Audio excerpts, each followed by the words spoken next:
Listo, gracias. Vamos a comenzar con la clase del día de hoy.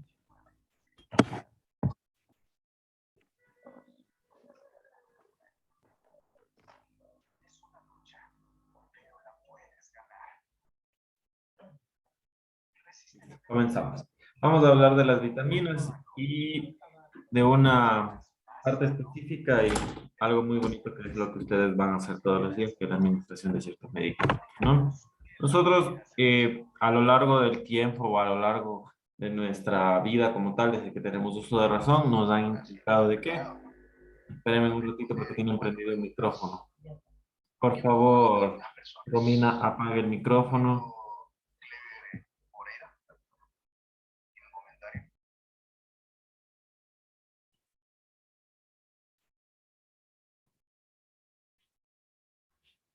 Ya. A lo largo de nuestra vida y desde que tenemos uso de razón, nos han inculcado el alimentarse, el ingerir como tal las vitaminas. Pero como hemos venido hablando en las clases anteriores, nosotros para todos necesitamos un mínimo, un máximo como tal, ¿no? ¿Sí? Si es que hay un excedente o una escasez de algo, nos va a producir una enfermedad como tal. Cuando nosotros hablamos de vitaminas, no quiere decir de que, bueno, mientras más vitaminas consumo o sea la mayor cantidad de vitaminas que yo tengo, pues sí, voy a sentir que mi organismo está bien. No, nosotros para todos tenemos ese límite y nuestros órganos van a funcionar dependiendo la cantidad que tenga. Así como habíamos hablado de que nuestro organismo cuando hay la ausencia de o el exceso de una enzima, una molécula, existe la misma problemática cuando vamos a direccionarnos hacia la vitamina. Nosotros tenemos las más comunes o las que más conocemos, ¿no? Vitamina A, C, el complejo B como tal, se llama complejo B porque es un grupo de vitaminas B como tal, ¿sí? La D entre otro tipo de vitaminas. Pero estas son las más comunes que nosotros escuchamos. Y una de las que se escucha bastante cuando son los recién nacidos o cuando hay problemas de coagulación y de hemorragia son la vitamina K, ¿sí? Tenemos las liposolubles que se diluyen, se absorben, que es con mejor absorción con la grasa, y las hidrosolubles que son las de absorción con líquido. Cuando nosotros escuchamos que, perdón, le mandan, digamos, tome vitamina C junto con el hierro, ¿sí? Es porque esa vitamina C va a tener mejor absorción con ese alimento o con esas características como tal. Cuando le mandan a decir, tómese vitamina D con un vasito de leche, es porque esa vitamina D va a tener una mejor absorción con la grasa que se encuentra en la leche, entre otro tipo de cosas. Estas tienen su lógica y es lo que estamos entendiendo ahora, ¿no? Cuando le envían a tomar algo con un elemento específico es porque va a tener una absorción correcta, específica y mejor, va a tener una efectividad correcta. Ejemplo, cuando les dicen se toma el desparasitante en ayunas. ¿Por qué? Porque es lo que primero llega al estómago, va el parásito a querer alimentarse de eso y lo va a matar. Entonces, todo tiene su lógica, no es porque el profesional de salud o cualquier persona le van a decir si tómese por esto es porque le va a saber más rico. No, eso por lo general nos vamos direccionando a los niños por la dificultad como tal del consumo de ciertos medicamentos. Pero cuando les envían este tipo de cosas es por su absorción, su disponibilidad, por su síntesis, por su transformación. Como hemos venido hablando en las diferentes clases, nosotros necesitamos ciertas cosas y para eso necesitamos también a veces el apoyo de otros, como el ejemplo de la transformación de energía, que está el citrato, viene la enzima, la transforma, la degrada y la elimina a través, mediante una energía, perdón, viene el citrifosfato y va y nos lleva a tener una función y una vitalidad, ¿no? De la misma manera la vitamina. Entonces, nosotros ya sabemos que cuando nos envíen a eso, tiene un porqué. Ahora, como cometemos el gran error de que digamos, más pasa esto en adolescentes y en niños, es que él no come, él solo le gusta esto, voy a comprarle uno que me recetó ni sé quién, amigo conocido, este multivitamínico, ya que como no come bien, le voy a llenar de vitaminas. El organismo necesita producir, generar, sintetizar, absorber las vitaminas. Sí, es un apoyo como tal, los suplementos alimenticios llenos de vitaminas, pero la idea también es que nuestro organismo lo consuma de manera natural para poder absorber. Recordemos que no es que, bueno, ya viene la vitamina no suplementa la proteína, ejemplo, que encontramos en las carnes, y en las carnes rojas donde más se encuentran ciertos complejos B, ¿sí? Ciertos, perdón, vitaminas B de ese complejo. Las vitaminas no van a suplementar en su totalidad un vaso de leche. ¿Por qué? Claro, ahí viene vitamina D, viene calcio, pero no va a suplementar esa cantidad exacta, esa forma natural, no sintética, producida en un laboratorio, esa absorción, esa transformación correcta, a más de todos los componentes buenos que tiene un vaso de leche como tal, que es las grasas, los líquidos, entre otro tipo de cosas, ¿no? Entonces tenemos una idea muy errada a eso, ¿sí? Entonces tenemos más bien que generar cultura de una buena alimentación, una buena dieta, para no tener esa necesidad de, bueno, viene el suplemento alimenticio, ¿sí? Es como cuando llegan a cierta determinada edad, automáticamente ciertas mujeres dicen, no, es que yo ya a los 40 años ya no produzco colágeno y me voy a tomar. Comienzan a alimentarse del colágeno, pero el colágeno en una cantidad, sí, el organismo va a absorber, lo va a transformar y lo va a tomar de buena manera para poder transformar y regenerar y toda la historia. Pero en una cantidad muy mínima. El organismo necesita producir. ¿Cómo lo va a producir? A través de una dieta correcta y balanceada. No es necesariamente que llegue a la cápsula de manera sintética, la píldora, la pastilla, la que sea presentación de la tableta. Llega y yo ya voy a decir, bueno, ya produje lo que no estoy alimentándome. Es lo que pasa en los pacientes que son vegetarianos. Ellos no consumen nada, nosotros ya sabemos que no consumen nada de lo que tiene que ver con carnes, ¿sí? Hay algunos que son tan estrictos que ni siquiera ninguna presentación de huevos, ninguna presentación de derivados de la leche, porque es de origen animal, entre otro tipo de cosas, no consumen.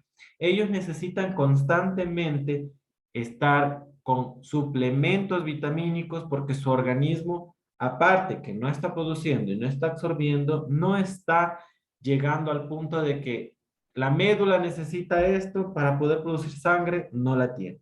El hígado necesita esto, no la tiene. Los huesos necesitan calcio, necesitan vitamina D. Para esto no lo tiene. Entonces está en constante suplementos vitamínicos para poder generar eso, ¿sí? Porque por más de que, bueno, yo cada 3 meses tengo que tomar, inyectarme esto, no se va a reemplazar y va a llegar a un punto donde ciertas personas, si no se controlan de manera correcta, van a tener enfermedades, perdón, enfermedades que puedan conllevar a un daño como tal a su salud, ¿sí? Entonces, quitémonos, como les digo, no le puedo decir al vegetariano y haga que come carne, pero direccionemos, creamos y seamos parte de la creación de la cultura de que nosotros tenemos una buena alimentación para poder nosotros funcionar bien, para poder nosotros generar una buena vida, un buen estilo de vida, absorbiendo todo lo que necesitamos, ¿sí?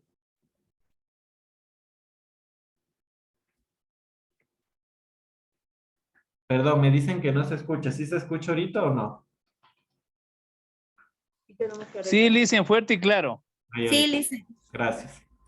Sí, licencia, sí se lo escucha. Gracias. Listo. Continuamos entonces, ¿ya? Su característica va a ir variando según la presentación de la vitamina, ¿no? Este es un ejemplo como tal de la vitamina C, su parte molecular. Como hemos venido hablando, perdón, cada célula, estructura, perdón, cada molécula tiene una estructura como tal. Aquí tenemos un ejemplo que son los hidrógenos, el oxígeno, entre otro tipo de cosas, ¿no? Los nitrógenos. Nosotros tenemos un componentes específicos, que cada molécula tiene un ensamblaje que se va conectando a otra. Y nuevamente repito, para poder actuar necesita que eso ingrese al cuerpo de mejor manera, algo natural. Cuando no sucede esto, la parte sintética, que son las pastillas y todo lo que es creado en fábrica, va a suplementar, pero no va a ser lo mismo. Siempre tengamos eso en cuenta. No es lo mismo nosotros ingerir de forma natural algo que es de origen degradable, biodegradable, con todas las funciones, ya sea liposoluble, grasa o hidrosoluble para poder tener una buena absorción a algo sintético, ¿sí? No nos olvidemos de eso. Tenemos los diferentes tipos de vitaminas y sus funciones. Vamos a generalizar, ¿sí? Aquí estamos hablando de la vitamina B y la vitamina C. ¿Qué pasa? La ausencia produce la deficiencia de algunas funciones biológicas que pueden llegar a la muerte. Uno de los mayores ejemplos, cuando nosotros no consumimos las suficientes proteínas, donde se encuentran las carnes rojas, donde se encuentra la vitamina D y ciertos alimentos específicos como tal, nuestras células no van a tener ese componente para poder reproducirse. Y si nosotros sabemos que las células, dando el ejemplo claro de los glóbulos rojos, son los que transportan el oxígeno en la hemoglobina específicamente, cuando nosotros tenemos pacientes con anemia, porque no tenemos una suficiente cantidad de sangre, cuando el paciente tiene una déficit de cualquier tipo de la vitamina C, del complejo como tal, del B12 que se llama, porque es de la 1 a la 12, existe la deficiencia de la circulación correcta del oxígeno. Entonces, por ende, puede llegar un paciente incluso a una parada respiratoria, a una hipotensión, una baja de la presión. ¿Por qué? Porque no tiene la cantidad necesaria de oxígeno, de células y de oxígeno en nuestro organismo, ¿sí? No generan energía. Nosotros ya sabíamos que para poder nosotros tener energía, funcionar correctamente, necesitamos una buena dieta correcta, para poder nosotros funcionar. Y si nosotros no ingerimos alimentos que tienen vitaminas, no vamos a generar ese adenosintrifosfato, que es ese que nos ayuda a transportar la energía, a generar energía en nuestro diferente tipo de organismo, no vamos a actuar bien. Es por eso que cuando nosotros decimos, ese niño o ese adulto está muy hipotenso, no tiene fuerza, está débil, dicen allá, es que ese niño le falta vitaminas. Y tiene su lógica, tiene su razón de ser. Y es porque nos hace falta nuestros alimentos correctos. Cuando nosotros terminamos de comer, perdón, y nos da sueño, dicen, ya te agarró el alimento. A veces tiene lógica, porque nuestro organismo, ¿qué hace? Comienza a tratar de producir energías, ¿sí? Y al momento que nosotros producimos energía, hasta que se nos active el adenosintrifosfato y se transforme como tal una energía, vamos a tener en reposo el organismo un momento, ¿sí? La cantidad de vitaminas requeridas en pequeña, nosotros ya sabemos, ya hemos hablado, que va variando sus cantidades. Bueno, ya vamos a hablar de la vitamina C. Los grupos de la vitamina C. Uno de los grupos que más nos ayuda la vitamina C, una de las funciones que nos ayudan más la vitamina C son a la cicatrización y al sistema inmunológico como tal. En general las vitaminas todas nos ayudan al sistema inmunológico, pero la C es una de las que más nos beneficia. Es por eso que cuando decía que estaba en su parte bien y en su parte mal, el ejemplo que les iba a dar, ejemplo muy grande, es en el COVID. ¿Qué pasaba? Es que ponte la megadosis de vitamina C, venían 7 gramos, si no me equivoco, en un frasco, bueno, diluían en una cantidad X de líquido y en una hora al paciente. Habíamos hablado de la fluidoterapia, que es como tal el líquido que ingresa a nuestro organismo a través de fluidos intravenosos, que nosotros necesitábamos una cantidad y la exageración el organismo lo va a botar en la mejor de los casos. En el peor de los casos lo va a acumular y va a producir tal vez hinchazón, edematización, acumulación de líquido, ¿no?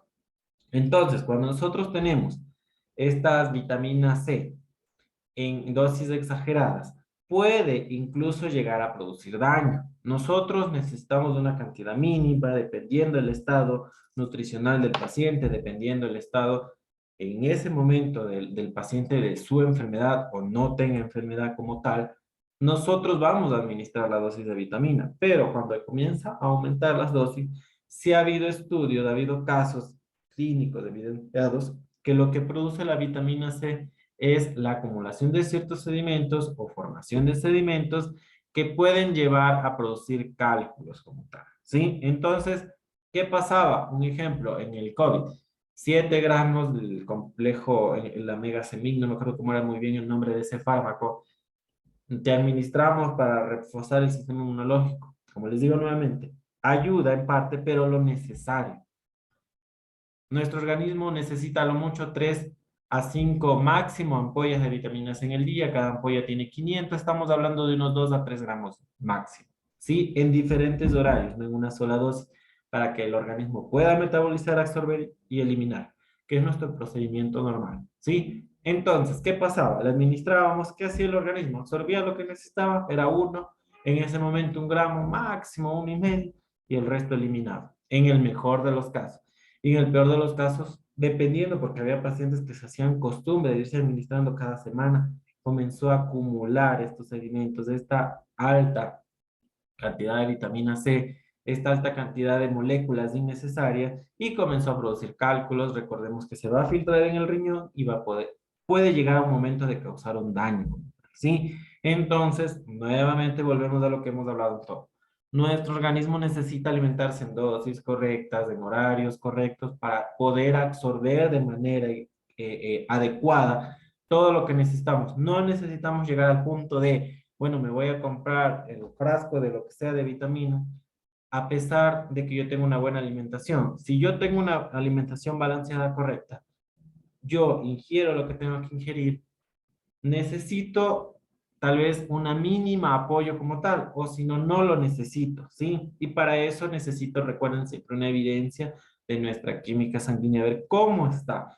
Yo me puedo sentir bien o puedo sentirme mal, pero yo necesito una evidencia para poder corroborar lo que yo quiero administrar, lo que yo quiero en ese momento ingerir y poder ingresar incluso con dosis, ¿sí? Entonces, no nos olvidemos, no, el uso excesivo de vitaminas no es correcto, puede conllevar un daño. Que sea uno de los, vamos a ver si están los ejemplos aquí, va. Bueno, aquí hablamos de las liposolubles, las que se absorbían más fácilmente en grasa, tenemos de los ejemplos, ¿sí? Las hidrosolubles que es en agua como tal. Vamos a hablar los ejemplos de las funciones. Ya, aquí tenemos las deficiencias como tal. Cuando nosotros, perdón, cuando nosotros tenemos exceso o disminución, pasa algo, ¿sí? Lo que me habíamos mencionado hace un momento. La deficiencia de la vitamina A, un ejemplo. ¿Dónde encontramos la vitamina A? Lo que más común nosotros ponemos un ejemplo es el conejo Bugs Bunny. Él come zanahorias y en la zanahoria encontramos la vitamina A. Sí, por eso el conejo Bugs Bunny dice no lentes, un ejemplo como tal, ¿no? Entonces, nosotros vamos asociando a ciertos ejemplos cotidianos de lo que vamos viendo. Entonces, la vitamina A se encuentra bastante en la zanahoria y en diferentes tipos de alimentos. Pero, principalmente, nuestras funciones, recordemos siempre, generalizando como tal, ayuda al sistema inmunológico, ¿sí? Todos nos ayudan a tener un sistema inmunológico fuerte para combatir ciertas enfermedades que nuestro sistema inmunológico puede pelear ante esa infección, ¿sí? A un lado queda el COVID o algunos virus como tal, que por más que nuestro sistema inmunológico esté fuerte, el COVID, el virus viene, daña, destruye, por más alimentación que haya. No digo que no va a servir de nada, pero por más que alimentación que haya, hay virus que degradan, matan y dañan, ¿sí? Pero son ejemplos. La deficiencia como tal de la vitamina A produce ceguera, ¿sí? Es una de los más comunes que nosotros encontramos. La vitamina D, ¿dónde lo encontramos? En todo lo relacionado a los lácteos, ¿sí? ¿Cuáles son los daños principales? Todo lo que tiene que ver con la parte ósea, ¿sí? Todo lo que tiene que... Por eso es que cuando nosotros decimos el vaso de leche, el queso, el yogur, eso, tomen, aliméntense, es bueno, en ciertas cantidades correctas, ¿no? Porque si no, luego vamos a producir cálculos como tal, el excesivo. ¿Para qué dicen? Es que eso te ayuda a los huesos, eso te ayuda al cabello, eso te ayuda a los dientes. En lo correcto está, ¿sí? La vitamina E. ¿A qué nos ayuda esto? A no producir en algún momento, esos más le mandan a las embarazadas o controlan a las embarazadas para que no haya problemas en la médula espinal como tal, ¿sí? Las espina bífidas y todo lo que tiene que ver con la parte medular. La vitamina K, lo que les habíamos mencionado hace un momento, eso nos ayuda bastante a los tiempos de coagulación como tal, que no existan hemorragias. Ahora se da de que es como un protocolo. El niño nace, el recién nacido sale, hacen todo el procedimiento de la aspiración de secreciones, de despertar todo, vitamina K. ¿Por qué? Porque recordemos que existe el corte del cordón umbilical, ¿sí? Y puede existir una hemorragia posterior. Entonces la vitamina K ayuda a que ese organismo empiece a producir los coágulos necesarios hacia ese lugar y que no haya una hemorragia, ¿sí? Tenemos los otros tipos de vitaminas que tenemos más adelante y ustedes lo tienen en su plataforma. No nos olvidemos. Cada vitamina tiene su efecto y el aumento en dosis exageradas puede ayudarnos a producir daños como tal. Vamos a tener un ejemplo de la vitamina E. Esta vitamina se administra con receta médica. No es que, bueno, mi abuelita tomaba, dejó de tomar y no le gustó y yo me la empiezo a tomar. La vitamina E en dosis incorrecta y no medida y no administrada al paciente que debe ser administrado, nosotros generamos la vitamina E normalmente en nuestros alimentos, nuestro organismo, que conlleva quistes sebáceos, quistes, se puede, hay a las mujeres, cuando les encuentran quistes como tal en los senos o en alguna parte específica, les mandan a tomar vitamina E, es el efecto rebote. Ya acumuló, ahora vamos a ver con la vitamina E que degrada. El uso excesivo de vitamina E puede producir quistes también, produce dermatitis atópicas, entre otro tipo de circunstancias. La vitamina C, lo que habíamos hablado hace un momento, en dosis excesiva puede empezar a producir cálculos como tal, de origen más urinario y renal, ¿sí? Son ejemplos como tal que nosotros tenemos. Ejemplo de la vitamina K en dosis excesivas, si ya sabemos que va a ayudar al proceso de hemorragias que no haya, podemos llegar a un punto donde que produzcan coágulos de nuestro organismo, ¿sí? Así que mucho ojo y mucho cuidado con la dosificación y la administración de ciertas vitaminas. No nos olvidemos de que así como ayudan, pueden producir daño, ¿sí? Aquí tenemos más ejemplos de lo que nosotros habíamos mencionado hace un momento con todo lo que nosotros tenemos, ¿sí? La toxicidad de lo que les había hablado, ¿sí?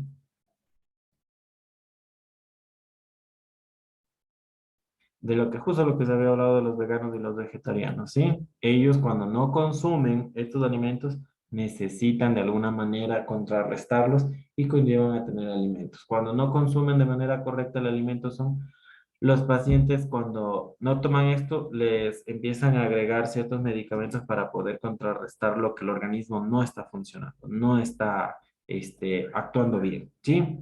Ahora, vamos a hablar de uno de los deberes que incluso se les mandó y como yo les digo, esto es de la parte que ustedes más van a realizar y tienen una clase específica de farmacología, enfermería básica, donde toman todos estos puntos, pero en esta materia se ha topado esta parte. Las vías de administración, la parenteral específicamente.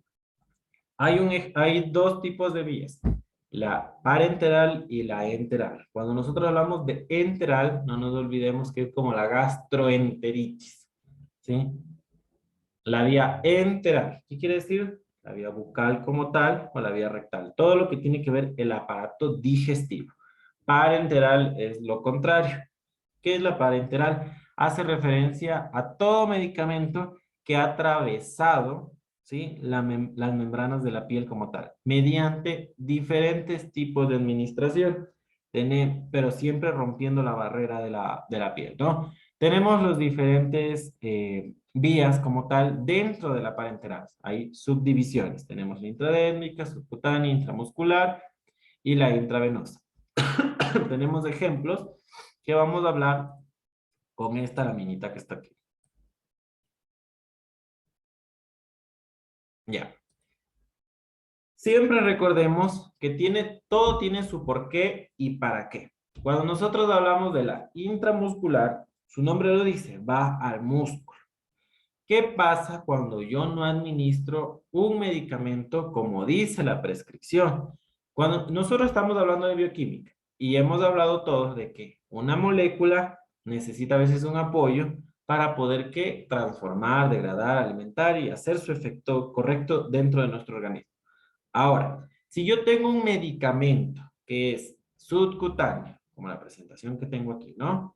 A 45 grados y yo lo administro intramuscular a 90 grados. ¿Qué pasa? Les pongo un ejemplo. Yo tengo uno subcutáneo, una vacuna, ya. La vacuna tiene una formación, una característica específica que necesita que ese líquido, esas moléculas, ese fármaco, vaya al tejido como tal subcutáneo, donde se encuentra grasas, de lo que habíamos hablado hace un momento, liposolubles, y en esa cavidad donde se encuentra grasita, donde se encuentra una especificación como tal de nuestro organismo, sea ahí donde se vaya a absorber.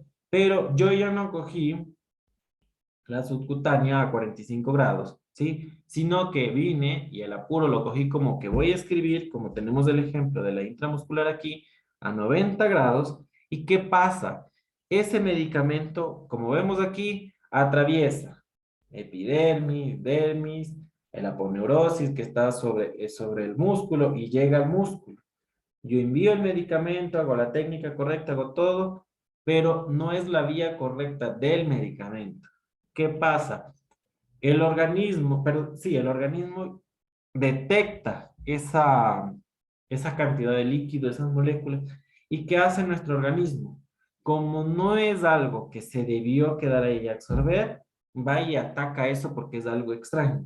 Y nosotros, alguien que me diga, ¿cómo nosotros reflejamos que está mal puesto un medicamento cuando pasa este ejemplo? ¿Sí? Ejemplo, yo ya puse todo lo que hablaba, pero algo pasó. Dígame, Jessica. Puede producir alteraciones alérgicas. Una, ya, otro más. A nadie le han puesto un medicamento. Hinchazón del músculo. Ya, muy bien, hinchazón. Que no nos olvidemos, para tratar de hablar técnicamente, se edematiza como tal, ¿no? Sí, el edema como tal, produce la hinchazón que usted dice está bien, pero ya tratemos de hablar con términos técnicos, ¿ya? Listo, se produce un edema. Puede haber el rash alérgico como tal, pero eso más es una respuesta inmunológica, algo extraño que el organismo no tolera. Pero está mal puesto el medicamento. ¿Alguien más? ¿Qué pasa cuando yo tengo, les voy a poner un ejemplo. Yo tengo un uñero y la uña se está yendo para otro lado. ¿Qué hace? ¿Qué hace nuestro organismo en eso? ¿Ustedes han visto? ¿Mandé? Se inflama, dicen. No, sí, alguien más dijo algo. Dicen, también se puede producir se saben hacer bolitas cuando se pone mal una inyección o también sabe doler y sabe Ya. quedar perdiendo tiempo ahí eso. Ya, pero tiene un nombre. A ver, Karina Saldarriaga. Muy buenas noches, licenciada. Se hace hematoma. Eso es por golpes y por más coágulos de sangre. ¿Alguien más? Pero Puede producirse, pero eso es por otro ejemplo que ya les digo, ¿ya? ¿Alguien más? ¿Nadie? A ver, chicos, como les decía, cuando la uña, tengo un ejemplo, la uña está creciendo y se está yendo por otro lado, ¿no les sale pus a ustedes? Sale alguna secreción, ¿verdad? Se infecta. Muy bien, hay una infección. Es lo mismo. Nosotros ingresamos a un lugar inadecuado un medicamento. Es algo extraño en un lugar donde nunca debió haber ingresado el medicamento. Ustedes, en esto de la vacuna, ustedes han de haber escuchado de que me pusieron la vacuna y se me hizo un acceso aquí o se me inflamó algo aquí. O saben decir, tengo un nacido, que lo dicen vulgarmente, ¿no? Un acceso. ¿Es por qué? Porque la vacuna tuvo una presentación de absorción intramuscular, pero vino X, ya sea enfermera, médico interno, lo que sea, y le administró subcutáneo. Y fue el medicamento a donde no debía. Se posó aquí, en la grasa. Y como no era liposoluble, no se iba a absorber en grasa, pasa esto. ¿Y qué pasa? Muy aparte del acceso, bueno, el organismo luego lo absorbe, de alguna manera lo elimina y todo. ¿Yo estoy cumpliendo la efectividad del medicamento? ¿Sí o no? No. Ya, No está muy cumpliendo. bien. Muy bien. Yo no voy a cumplir porque nunca se va a absorber de manera correcta. Se va a absorber tal vez una parte porque el organismo tiene esa función de absorber, ¿sí? De degradarlo, eliminarlo, botarlo, lo que sea. Pero no se va a cumplir. Entonces, yo por algo tengo una razón de ser de administrar un medicamento, ¿sí? Ya le doy la palabra a Rosario. Yo tengo una razón de ser para, si dice intramuscular, lo tengo que administrar intramuscular con la dosis correcta, la vía correcta y todos los días correctos que ustedes ya van a ver. Porque si yo no lo administro, no se va a absorber, lo que el organismo lo va a rechazar y yo puedo producirle un daño a ese paciente. ¿Y qué pasó con las vacunas del COVID? No les hizo efecto a las personas porque las pusieron mal, no se absorbieron nunca estuvieron protegidos y fueron vulnerables a la enfermedad. Y se dieron muchos casos que decían, pero esa persona está enferma y se está muriendo y tiene las 2 dosis de vacuna. No sabemos dentro de qué contexto fue puesta esa vacuna. ¿Sí? Rosario, dígame. Listen, y si una, por ejemplo, entonces quiere decir que si una inyección, por ejemplo, de las que se cuidan, está mal puesta, entonces no les haría efecto si queda mal puesta. Claro, se van a embarazar. ¿Sí? Ah, pues por eso es que se embarazan. Muchas dicen, me cuido con inyección y salí embarazada, por ejemplo. Muy bien. Vamos a hablar justo el ejemplo. Ya le doy la palabra a Ronnie. Voy a dar justo el ejemplo, Rosario, mejor que me haya preguntado. Hay una Gracias. presentación de la mesillina. Si alguien la conoce, bueno, va a decirme si es verdad o mentira. La mesillina viene en una presentación de que al inicio de la jeringa, de la aguja, luego de la agujita como tal, hay una cantidad de aire. Y hay personal de que las saque ese aire y le administra intramuscular, porque la presentación viene intramuscular. Ese aire tiene un razón de ser, y si alguien se pone a leer el folleto que viene en la jeringa, dice, no retirar el aire. ¿Por qué? ¿Qué pasa? La presentación de la mesillina es tan densa, es bien espesa, incluso duele. No sé si alguna de las compañeras de aquí se ha puesto, duele porque es muy aceitosa. Tiene su razón de ser. A lo que yo administro, ingresa el aire, se infla, y lo que hace esa bolita de aire es producir como una cápsula para que ese líquido ingrese. ¿Sí? Ingreso todo y a lo que yo retiro, como ya hubo esa capsulita, se queda acumulado el líquido. Pero cuando yo retiro ese aire y administro, como el líquido es tan denso, yo voy retirando y voy viendo que cierta cantidad de líquido se va regresando. Primero, causo dolor. Segundo, no estoy administrando el medicamento bien. Y tercero, no estoy cumpliendo la efectividad del medicamento. Y justo lo que dice Rosario, si yo no administro bien el medicamento, no voy a causar el efecto. ¿Y qué pasa? Viene en ejemplo, yo me estoy poniendo la mesillina, no me acuerdo muy bien cómo se administra. Vamos a suponer, luego de 7 días de la fecha de la última menstruación, yo me la pongo fecha, pero me embaracé. No sé dentro de qué contexto el personal que me administró de manera correcta. ¿Sí? Entonces ustedes tienen que ser parte del proceso de que las cosas se hagan bien y de que cuando ustedes lleven a su familiar, que yo sé que van a ser así, tienen que estar tan pendientes porque lo que vamos a causar es que no cumpla el efecto del medicamento y en vez de mejorar puedo causarle daño. ¿Sí? Antes de Jackson, Ronnie creo que era el nombre, alzó la mano, no sé si todavía quiera preguntar. Era lo mismo de la compañera Rosario. Ya listo. Jackson, dígame.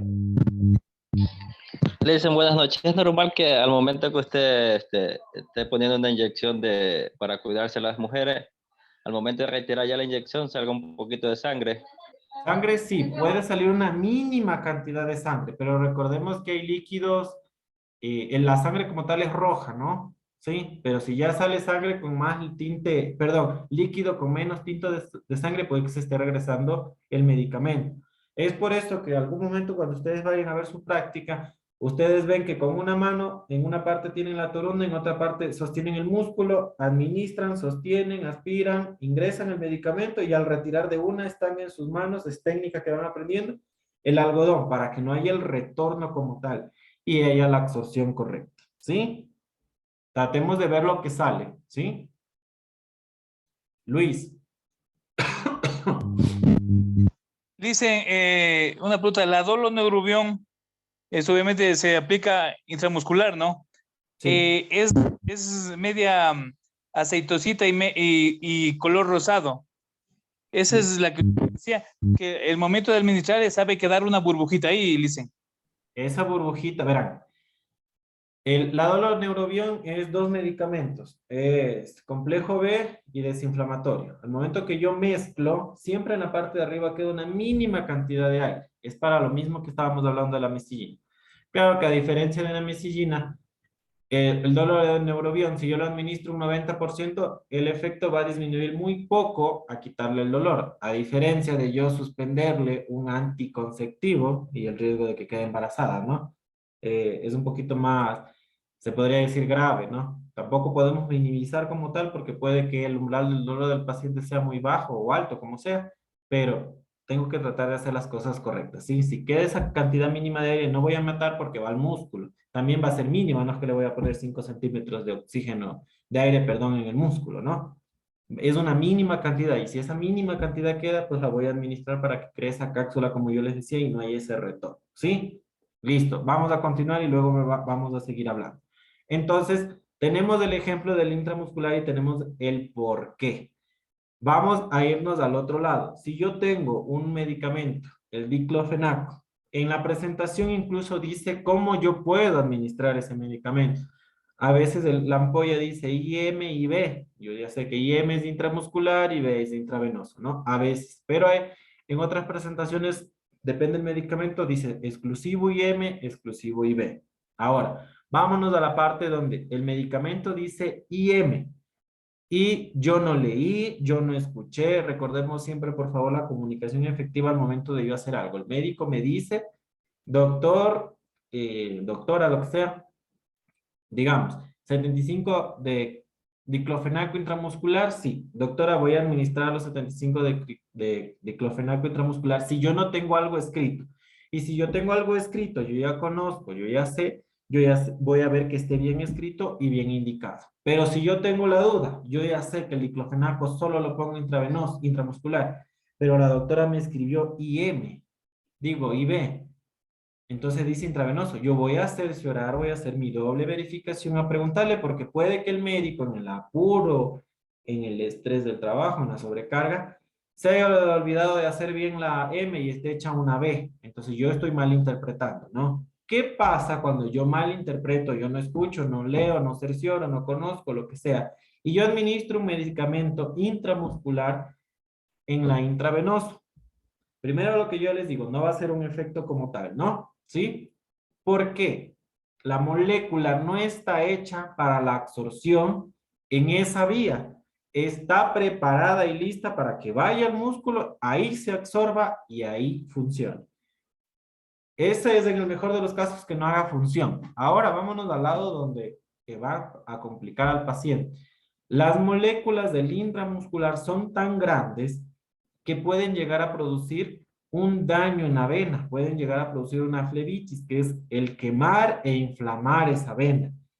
En el mínimo de los casos y en el máximo de los casos, esas moléculas van a llegar al corazón, no se van a poder neutralizar, no se van a poder degradar, disminuir, dañar, transformar, lo que sea, y puede conllevar a una parada cardíaca, ¿sí? Entonces, si yo no conozco la vía de administración del medicamento y me lo escribieron mal o me lo dijeron mal, yo no lo conozco, nuevamente reitero, yo voy y pregunto y siempre la doble verificación.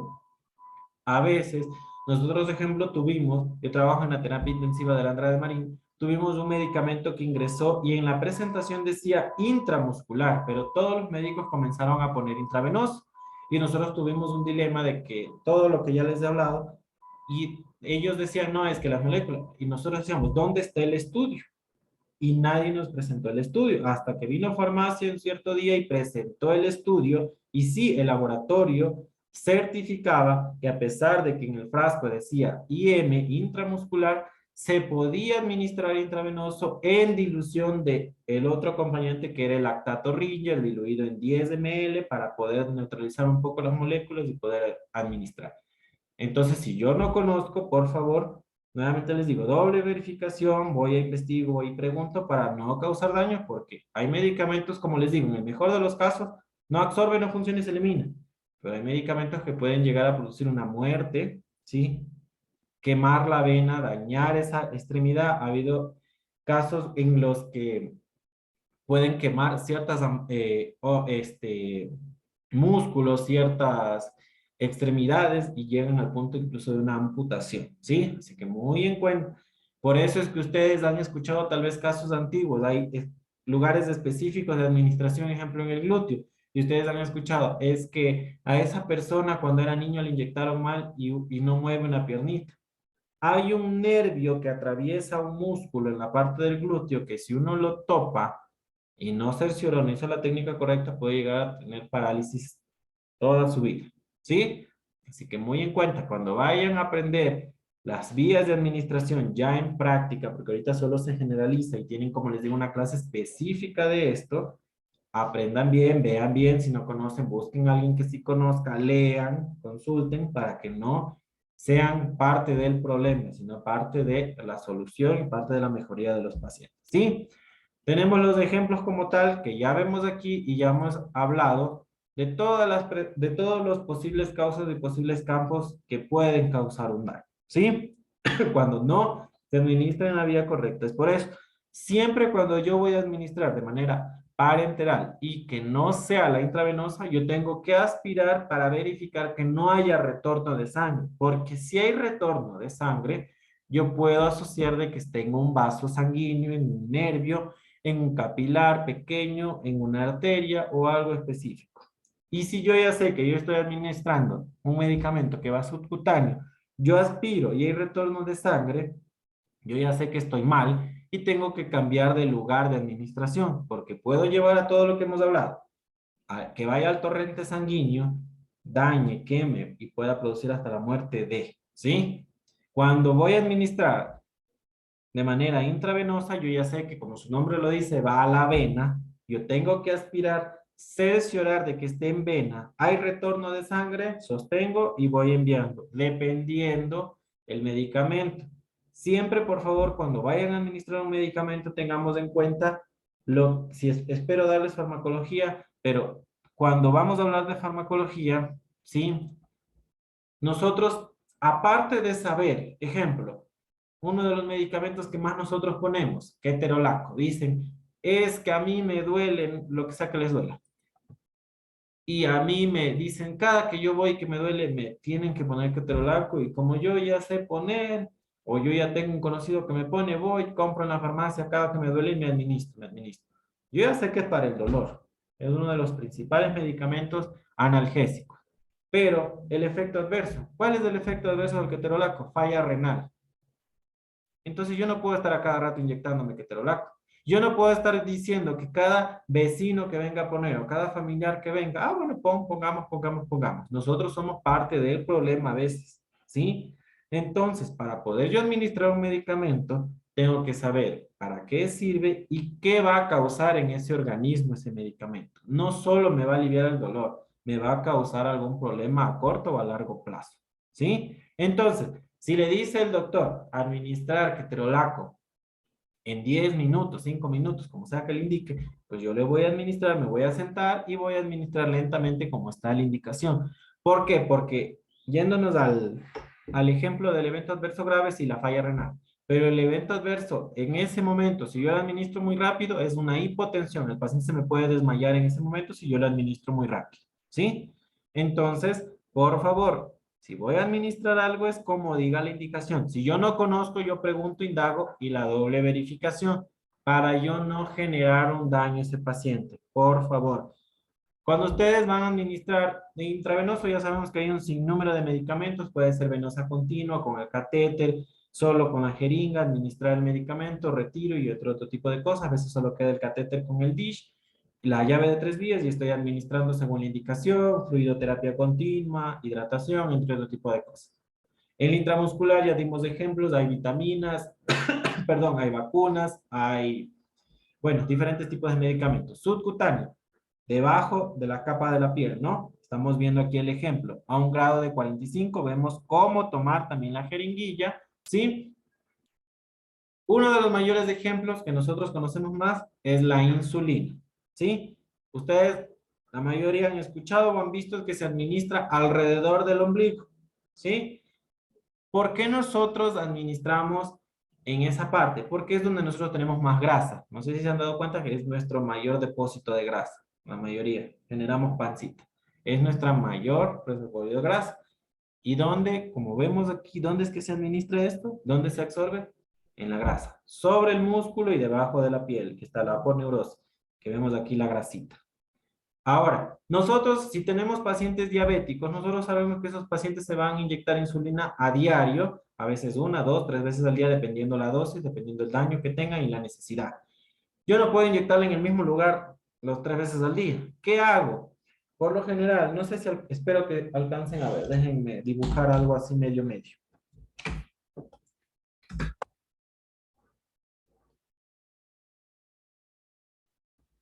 No sé si alcancen a ver mi dibujo, ¿sí? Es como un ombligo, ¿no? ¿Se alcanzan a ver?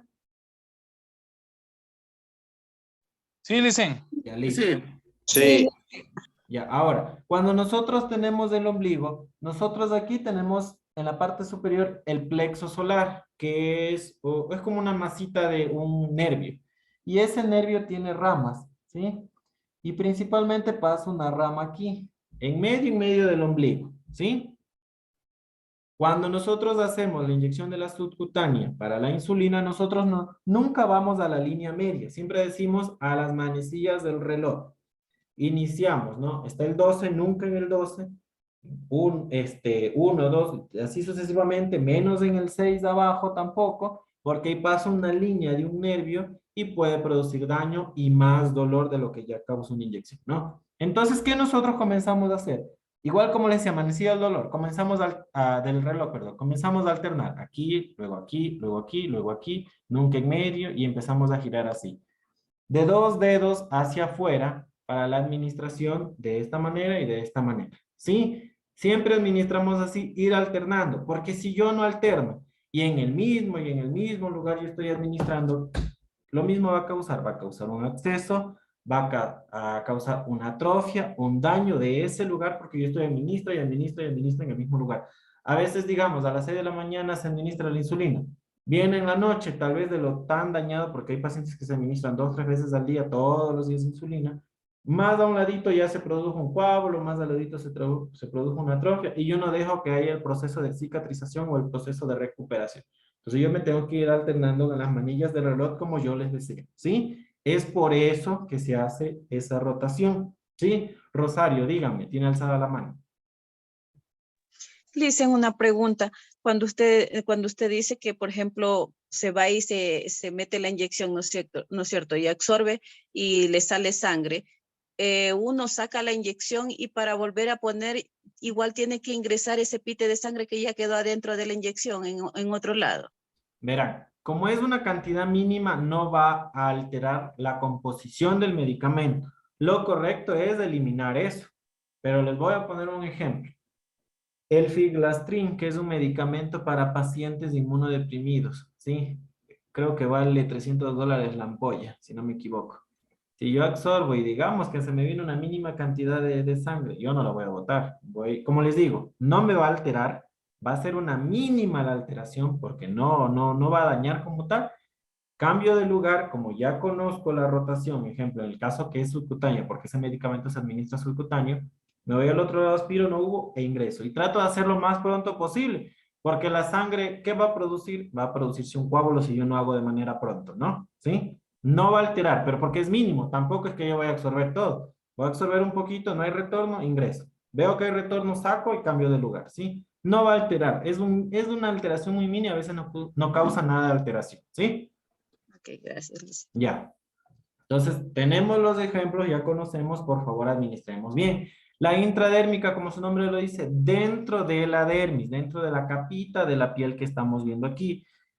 Los ejemplos más comunes, primero es la prueba de la penicilina. Cuando ya no se hace por lo general, hay más estudios, casi ahorita del 100%, el 90% de las personas conocen sus alergias. Es casi poco la gente que no conoce. O a veces no conocemos es porque no nos hemos enfermado y no hemos tenido ingreso. Pero casi ya no se hace esas pruebas de penicilina donde se ingresa, se hace una mínima pápula y veíamos si hay enrojecimiento, hinchazón, picazón y toda la historia, ¿no? Es una prueba de que cogemos, hacemos el pinchazo, inflamos con la pápula con 0.1 ml de líquido, inflamos la pápula y hacemos un círculo y vamos viendo si se empieza a expandir la hinchazón o no. Como es algo extraño, puede que se haga un poquito rojo, se hinche y ahí murió. Pero si veo que es alérgico, comienza ese paciente a enroncharse, a picarse y va llegando a los extremos del círculo. Ese es uno de los ejemplos para la intradérmica. Y el ejemplo más común que todos han de tener, la vacuna de la BCG. Casi todos los ecuatorianos, sí, a menos que sean antivacunas, tenemos la vacuna de la BCG, ¿sí? Tenemos la mancha aquí, es una como cicatriz. ¿Qué hace la aplicación? De la misma manera, ingresamos en el grado, perdón, de 10 a 15, ¿sí? Con esa, casi la aguja acostada en su totalidad, con el bisel hacia arriba, ingresamos 0.1 ml de la vacuna, hacemos la pápula y se administra y con el tiempo eso comienza a absorberse, a degradarse, a transformarse y nos queda esa cicatriz pequeña como tal, ¿sí? Es uno de los ejemplos como tal de administración intradérmica. Tiene su función. Si, digamos, ustedes llevaron a un familiar, hijo, primo, sobrino, hermano, quien sea, a vacunarse y luego de un mes no vio la mancha, la persona, por lo general, si se da seguimiento, el personal de enfermería da seguimiento, luego de un mes no se generó esa mancha, no hay esa cicatriz, no hay esa costra, el bebé debe de ser vuelto a vacunar luego de un mes, porque quiere decir que no fue inmunizado, capaz que ese líquido se fue a subcutáneo, se lo ingresó mal, no calculó bien, no se hizo la pápula y debemos de inmunizarlo. No le va a afectar, por eso es luego de un mes, ¿sí? No le va a afectar, no hay sobredosis como tal, a menos que la administre como tal, no 0.1, sino un ml, un ejemplo, ¿no? Pero debo de administrar porque necesito evidenciar que ese niño sea vacunado. Porque ¿qué me evita la BCG? Es la... Ay, se me fue el nombre. La tuberculosis meningia, ¿sí? Es para evitar tuberculosis meningia de las capas que cubren al cerebro, ¿sí? Eso entonces con los ejemplos de las parenterales. No nos olvidemos, tenemos una clase específica. Si es que yo les doy farmacología, bueno, en el mejor de los casos vamos a explicar bien. Quien les dé, les va a explicar de manera bien detallada todo esto con ejemplo y todo lo que se está hablando, ¿sí? Vamos a hablar de los ejemplos que tenemos, que son los parches transdérmicos que ustedes han visto, que se administran. Hay un sinnúmero de presentaciones, hay para pacientes con demencia y para bajar de peso. ¿Qué hace estos medicamentos? En cierto tiempo va eliminando la cantidad. Tiene la función específica de nosotros administrar el parche en zonas, siempre ir alternando, igual que el medicamento. Si yo ya le puse aquí y luego de 7 días le toca, pues me voy a alternar acá, ¿sí? Voy siempre a ir alternando porque no puedo acumular dosis de medicamento en un solo lugar, ¿sí? Voy alternando. A diferencia de la avena, que yo ya sé que es un amplio torrente sanguíneo y está en constante circulación, ¿no? Pero si yo tengo un medicamento donde es un lugar específico donde se va a absorber, yo puedo causar daño, ¿sí? En vez de beneficio. Entonces, los parches igual. Si yo lo puse en el hombro derecho, en la próxima hombro izquierdo y voy alternando para que no haya eso, ¿sí? ¿Qué hace ese medicamento? Llega, ya le doy la palabra a Jessica. Llega y lo que comienza es de poquito en poquito, tiene su función específica de degradar, disminuir, eliminar la cantidad de medicamento según como esté conformado, ¿sí? Jennifer, no sé si alzaba la mano. Quería preguntar algo. Jennifer Zurita.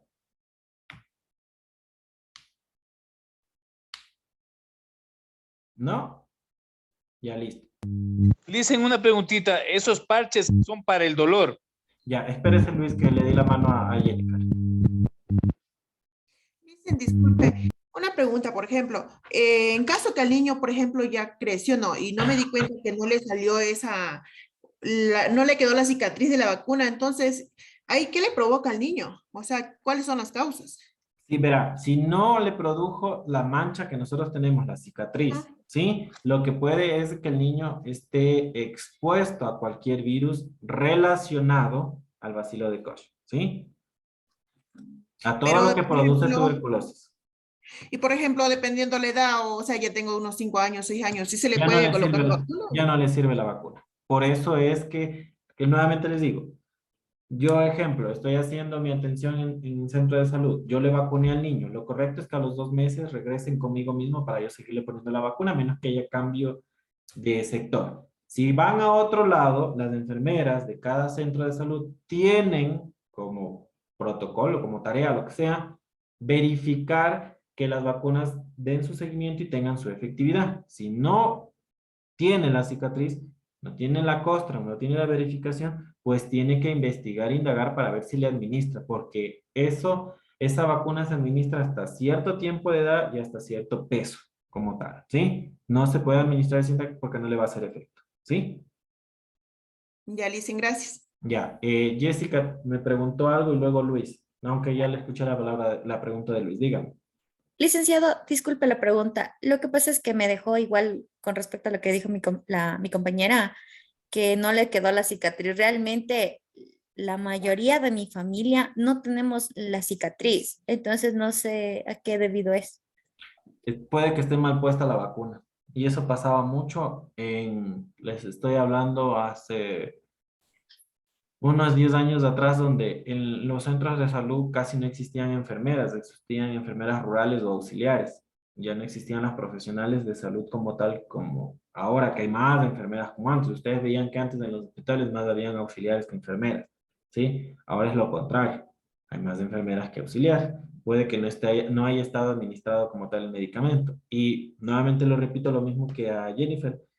Después de cierta determinada edad ya no sirve la vacuna. Lo que hay que es cuidarnos, evitar de que lleguen en algún momento, si tengo pacientes que están sospechosos o estén en un círculo como tal de tuberculosis, tratar de evitar el contacto porque no sé si estaré eh, inmunizado o no, ¿sí? Listen, y una pregunta, tal vez usted me puede decir hasta qué peso se le puede colocar esa vacuna. Ya, no ¿O recuerdo, hasta qué edad? no recuerdo, les mentiría porque es en miligramos, pero si no me equivoco, es hasta los 3 meses de edad, posterior a eso ya no le sirve, ¿sí? De Muchas ahí, gracias. ya, de ahí existen vacunas como tal específicas, pero ya para adultos como tal o cualquier rango de edad, pero eso se va a dar administrado de acuerdo a la indicación y de acuerdo a nuestro círculo. Ejemplo, en Quito, yo vivo en Quito, ¿no? En Quito decir que nos vamos a contagiar de tuberculosis es leve, en realidad el riesgo. Pero si yo me voy a una zona rural, donde acostumbradamente las personas tenemos un índice de que de cada 100.000 hay 10 tuberculosis cada año, un ejemplo, yo ya sé que es el riesgo, pero que en Quito en realidad es mínimo, casi ni se ve ni se escucha, ¿sí? Entonces también va dependiendo de eso. Luis, usted me preguntó si esos medicamentos, si ese parche es para el dolor. Hay diferentes tipos de presentación de parche, no solo para el dolor. Hay un sinnúmero de presentación de parches, no solo para el dolor. Sí, más que todo, Lice, mira, sí, obviamente yo variedad de parches, pero la pregunta mía era, mire, este parche que es para el dolor, arde mucho, es muy pesado, casi no. Por ejemplo, yo me puse uno y sinceramente no aguanté no pasé la noche, Lice. Es el efecto adverso del medicamento. Según la dosis del medicamento y según la persona no va a tolerar el fármaco, ¿sí? Hay pacientes que tenemos de un parche, tenemos que ponerle el 4% para que le sirva. Hay pacientes que para que le quite el dolor les ponemos un parche completo. Va dependiendo de la persona, ¿sí? Karina Saldarriaga, dígame.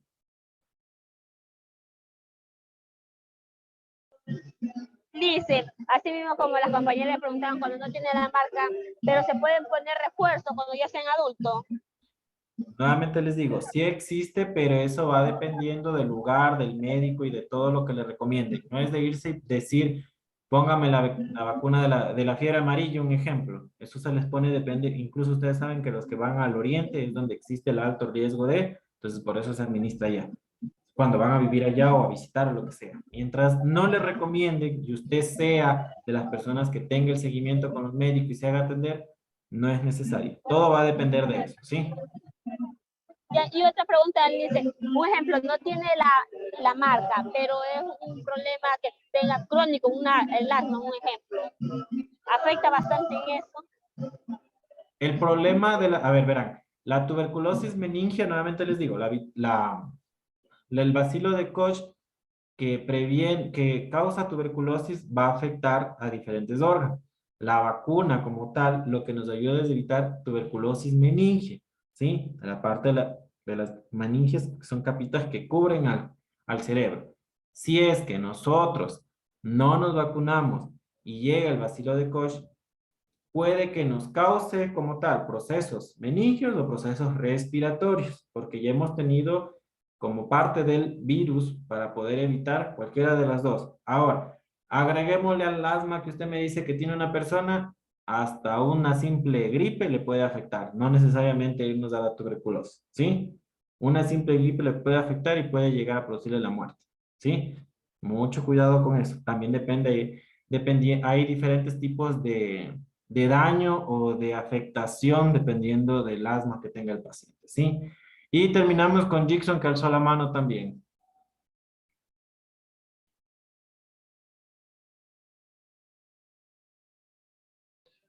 No, dicen, ya hicieron la misma pregunta que yo iba a hacer y ya tuve la respuesta. Ya listo. Aquí me preguntan algo. Bueno, por favor, dice... Bueno, por favor me pregunta por WhatsApp porque ya es tiempo y quiero terminar, ¿ya? Ya, la vía nasal, como su nombre lo dice, igual, tienen una presentación específica para que haya esa absorción, esa metabolización.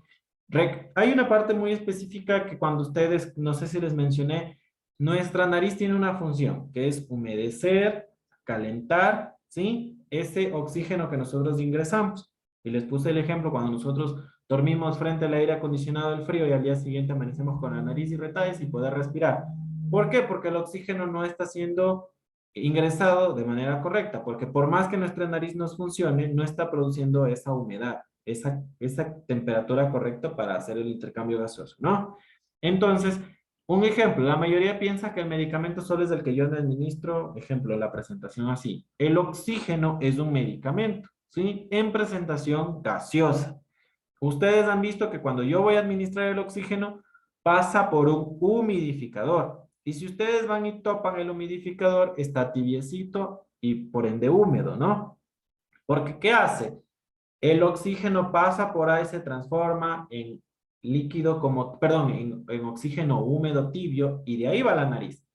¿Qué pasa cuando yo estoy trabajando y yo veo que ese humidificador se secó y yo no lo cambié? Lo que hago es que ingrese el oxígeno de manera directa sin administrarse de manera correcta, ni húmedo, ni caliente, y yo voy a quemar la fosa nasal. Voy a producir que no haya una oxigenación correcta y yo puedo producir que ese paciente nunca llegue a tener una oxigenación adecuada y por ende la falta de oxigenación nos puede llevar a una parada cardíaca, ¿sí? Entonces yo tengo que ver si está disminuyendo el líquido, este contenido que viene en el humidificador. Yo ya estoy viendo, siempre tiene que estar por lo menos la mitad o un poquito más arriba de la mitad, y si está empezando a bajar, yo volverlo a cambiar con líquido puro, estéril, limpio como tal, o la presentación del humidificador descartable, para que cumpla su función específica, ¿sí? No es que está por ahí por gusto burbujeando, tiene una función, y si yo no lo cumplo, pues estoy causándole un daño al paciente, ¿sí? La vía oftálmica, cuando nosotros sabemos de los ojitos, hay diferentes tipos de presentación. Cuando nosotros vamos a administrar un medicamento en los ojos, lo correcto es que el rostro esté recto, siempre administro uno, cierro y no lo muevo, porque ¿qué hacen? Pone y empiezo a mover la cabeza, o le pongo y de una me levanto, y ustedes han visto que comienza a regar nomás el medicamento, o dicen, ah, ya comenzaste a botar lágrimas. No es lágrimas, a veces es el medicamento que se está yendo. Entonces, yo administro, dejo de la misma manera recta para que no haya el retorno de líquido, porque si no lo que yo hago es causar que el medicamento no esté administrado en dosis correcta y se pierda la efectividad del medicamento, ¿sí? Así que siempre administran. Y siempre ustedes han visto que esta parte aquí de los senos paranasales es hundido. Yo no voy a administrar acá porque yo sé que se me va a regar. Siempre en la parte media interna de preferencia, para que se acumule ahí y se riegue en el ojo. Porque si yo administro la parte media externa, se va a regar por caída, por gravedad, ¿sí? Entonces yo administro correcto para que no haya una mala dosificación del medicamento. De la vía óptica, que es en los oídos, igual. Si yo tengo que administrar aquí, pues lo apuesto de manera lateral donde se quede, sí, por gravedad en ese lugar. No es de administrar y se levanta y cuando comienza a regar. Es la misma situación del oído, del ojo, perdón, ¿sí? Las tópicas que son de la piel. Cuando nosotros vamos a administrar de la misma manera se me fue el nombre, del bloqueador solar. Nosotros no vamos a administrar capas y hacemos una masa y vemos ahí. Es una fina capa que la piel absorba. Ustedes a veces ven a personas que se ponen crema y todas son morenitas y se ven medias moradas de lo que se ponen encima en la cara, tanta cantidad. El organismo necesita una fina capa que al momento que ustedes administren, restreguen, friccionen, dispersen, como quieran decirle, la capa y se vaya absorbiendo y listo. No es que mientras más crema, mientras más contenido yo ponga es mejor. No, el organismo va a absorber y el resto lo va a hacer capa y lo que va a conllevar es a producir grasa como tal, porque lo que va a hacer es tapar los poros, ¿sí? Entonces es una fina capa, dependiendo de la presentación, la cantidad que necesita, la disperso y el organismo absorbe, ¿sí? No son capas, mientras más ponga no me va a producir mayor efectividad, lo que voy a hacer es desperdiciar. Es lo mismo que en todo lo que hemos hablado. Lo que necesita el organismo absorbe y el resto desperdicio, ¿sí? No nos olvidemos de eso. De la vía rectal, ¿por qué se administra en esta vía? Una de las principales razones es si tiene una afectación específica del lugar, ¿no? Ejemplo, hemorroides, prolaxo o algún problema digestivo como tal, un enema. Otro de los motivos, nosotros hemos escuchado que anteriormente le ponemos a un niño, le damos administración vía oral, paracetamol, le bañamos y no le baja la fiebre y dicen, no, hay que administrar el supositorio. Esta es una zona tan inervada que absorbe tan rápido y llega a la circulación de la manera tan rápida que duplica la rapidez de la vía oral, ¿sí? Si en la vía oral se tarda de 40 a 1 hora, acá duplica y se va a tardar en unas 30, 20 minutos la absorción y el efecto como tal, ¿sí? Es una zona muy inervada, por eso ahora se ha perdido mucho la presentación por la incomodidad, es un lugar incómodo, los pacientes no les gusta y es normal, ¿sí? Porque es parte de la intimidad de uno, pero es una zona muy inervada y muy buena para la absorción como tal y la efectividad de los medicamentos. No se hacen muchos medicamentos de esa presentación, pero los que sean administrados por ahí sabemos un porqué. Su administración es como vemos, siempre con guantes, ingresamos lo que más se pueda con el dedo más largo, que es el dedo medio de nosotros. El medicamento por lo general siempre viene de una presentación sebosa, líquida, que ayuda a la lubricación y el ingreso correcto, ¿sí? Administramos, lo correcto siempre es que el paciente esté de cúbito ventral para que no haya el retorno, de la misma manera de los ojos del oído. Por gravedad se quede ahí, ¿sí? Se va administrando diferentes tipos de medicamentos. Lo que más se ve aquí es lo que yo les decía, cuando hay problemas de hemorroides y cuando hay problemas específicos en la zona o cuando hay problemas, de ejemplo, de estreñimiento y se hacen enemas evacuantes, ¿sí?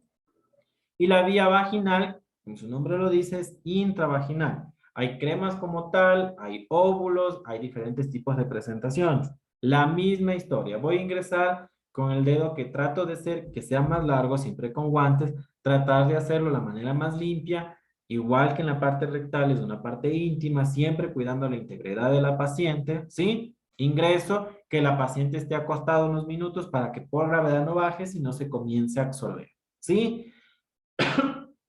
Perdón, siempre tratando de hacer como estamos viendo los ejemplos, de la manera correcta, la vía correcta, para que haya una absorción correcta del medicamento y yo cumpla la efectividad del medicamento, ¿sí? Porque si yo voy al ministro y le digo al momento que ya levántese nomás, no sé en qué rato se le habrá caído o en qué rato bajó, y como el óvulo tiene, un ejemplo en el caso de los óvulos, tiene la efectividad en cierto tejido específico de la vagina, ¿sí? No va a hacer efecto en la parte exterior, sino en la parte interna, ¿sí? Y yo necesito que tal vez cumpla justo una infección en el cuello del útero, que es la parte superior a lo último de la vagina, del conducto vaginal. Pero si yo hago que se levante, comienza a regresar y comienza a absorberse aquí, un ejemplo. No va a cumplir el efecto que yo quiero, ¿no? Entonces, por favor, cumpliendo siempre las características que dice. Eso es todo, jóvenes, por hoy. Nos vemos la próxima clase para el refuerzo. Por favor, si tienen dudas, ahí tienen mi contacto, cualquier cosa, ¿sí? Una buena noche con todos. Por favor, lean, ¿sí? Gracias. Gracias, Lice. Buenas noches. Gracias. Gracias. Gracias, licenciado. Muy bien, buenas noches. Buenas noches.